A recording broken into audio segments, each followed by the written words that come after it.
everybody. I pray this video finds you blessed. So today I am working on a piece of maple burl that Rick Chapman sent me. Thank you so much, Rick.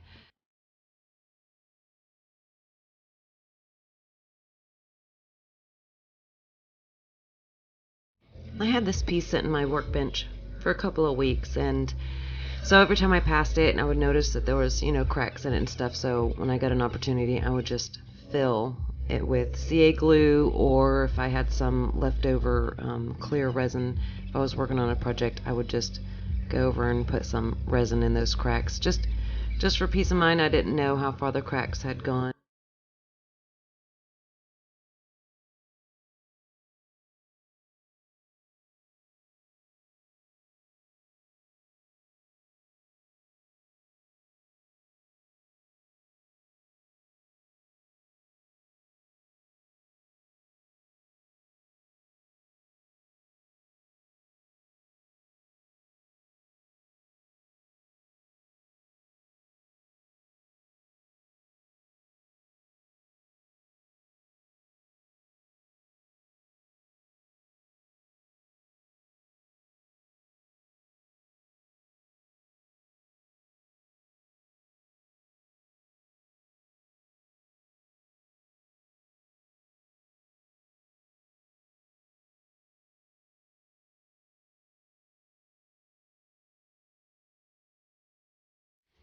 I'm using milk jug containers. I usually keep all my um, shampoo, conditioner, laundry detergent containers, and I just cut them up and have these strips available for when I need to do molds like this.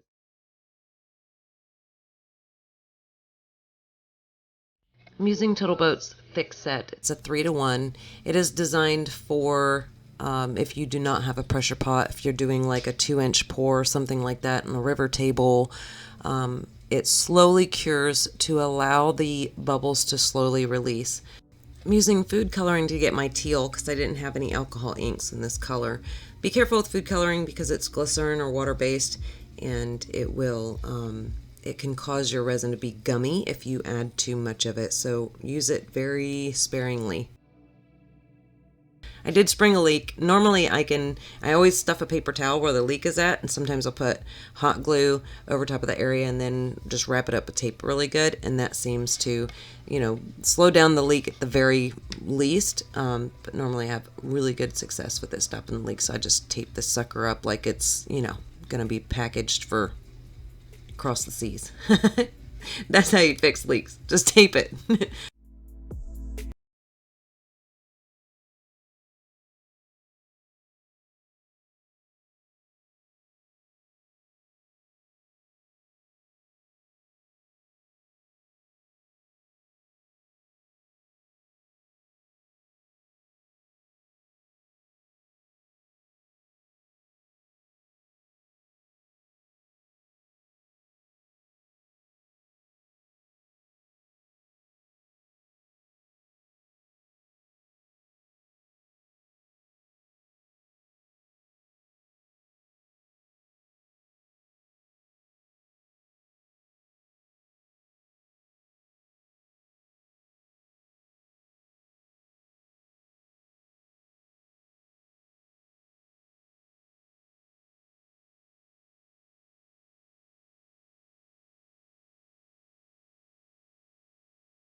I didn't know how I wanted to finish the bowl, so I decided not to sand it or do anything to the outside of it until I hollowed it out.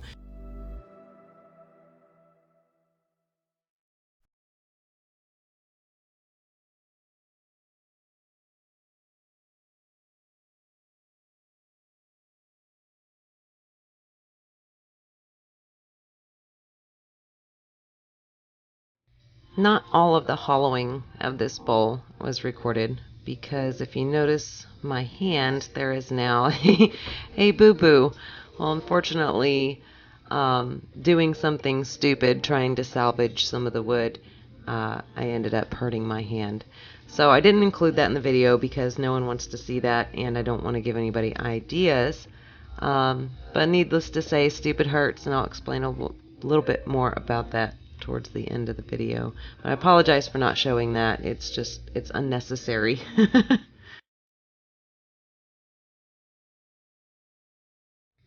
I bought a new set of round nose scrapers from Hurricane Tools. I got them on Amazon. I'll put the link in the description below for them. They do not come negative rake. You have to grind these down yourself. There's a wonderful video that Mike Walt put out that shows you how to do that. And you can also just search on YouTube for negative rake, how to grind a negative rake scraper. And there's a ton of them out there.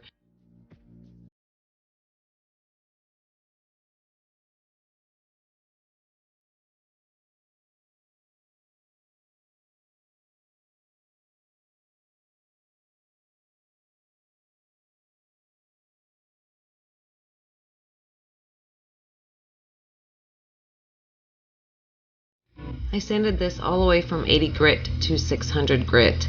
I kind of was still unsure what kind of finish I was going to do on it, and I looked over and I was like, you know, I haven't tried spraying that Halcyon.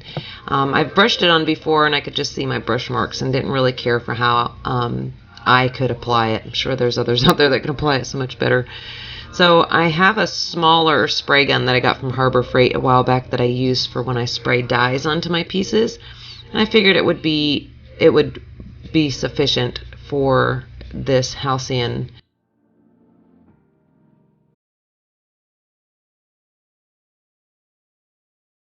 Like I said, I have the little Harbor Freight spray gun, and it could have been me, but I don't feel like this spray gun handled this finish very well. It just could not get it on there as heavy as I needed it to be. It seemed like the gun was struggling trying to get the thicker finish out, and I was not able to get a good solid coat all in one, shot.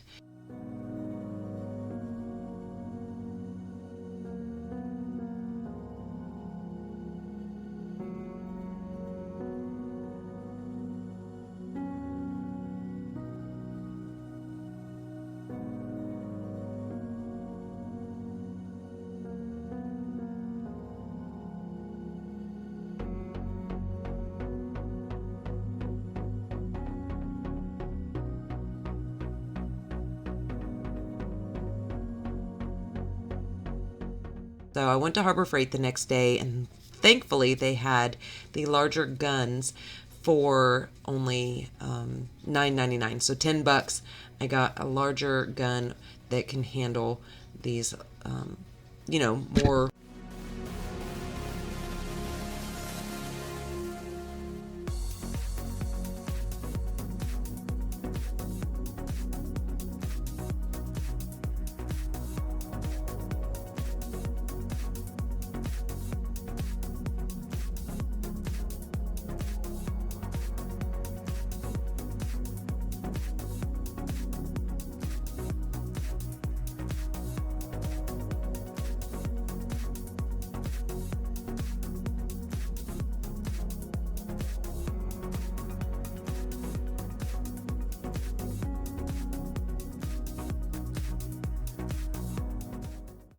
Howdy, y'all. Finally got this beautiful maple burrow bowl completed with some resin down here at the bottom. Turned out beautiful. It was a lot of hard work. Gave me some challenges, unexpected challenges, and then of course I had to go and do something dumb and hurt my hand. I won't show that in the video because nobody needs to see that, and I don't want to encourage people to do the same dumb thing I did for the reason why my hand hurts. So, stupid hurts, just remember that, and when your inner self tells you, don't do it. Don't let your outer self say, one more cut. Yeah, because it can result in injuries and stuff. Anyways, the rest of it you can try, because that was all safe, I think. Anyways, so thank you, Rick Chapman, so much for sending me this beautiful maple burl. It is absolutely gorgeous. The chatoyance in it is amazing. The quilting or curly or whatever that is, that is just all in the piece on the inside and out, and it's just absolutely beautiful. I mean, when you get some wood that has some wonderful figure in it, man, isn't it exciting to turn? And this most certainly was. So I'd like to talk about the finish for a minute because I struggle with spraying. I don't spray finishes. I'm not good at it. It's one of those, I say I'm not good at it because I don't do it. That's the reason why I'm not good at it. So this definitely challenged me to figure it out, or at least come close to getting it figured out. Not mastering it by any means. This is probably like the 5th or 6th spray to get this finally. Between adjusting my air gun and the compressor and getting used to how that all comes out and sprays and getting it nice and even and flat, oh boy, was it a challenge.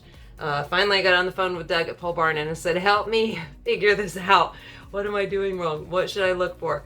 And he instructed me, make sure you get it looking like it's all wet, even wet, and don't spray any more and don't spray any less, kind of thing. So finally, the last spray, it did it. That was a big challenge for me. I was ready to give it up. I love this resin on the backside.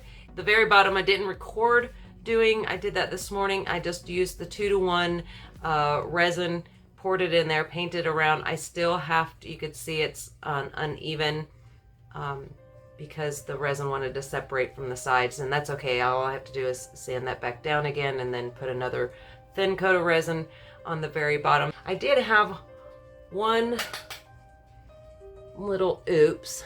It's just a little hole. Doesn't go all the way through. It's just from when I used my hot glue gun to put the plastic around so I could fill this. Some of the hot glue got into that crevice, and then when I was finished, I didn't notice until I sanded and everything. And then I was like, oh no, and then pulled it out. It's like a little plug. But that's fine. It just gives a little character. It's a little dimple in there. It's no big deal. Yeah. So that's that. So anyways, thank you so much for liking, subscribing, and watching. Take care. God bless.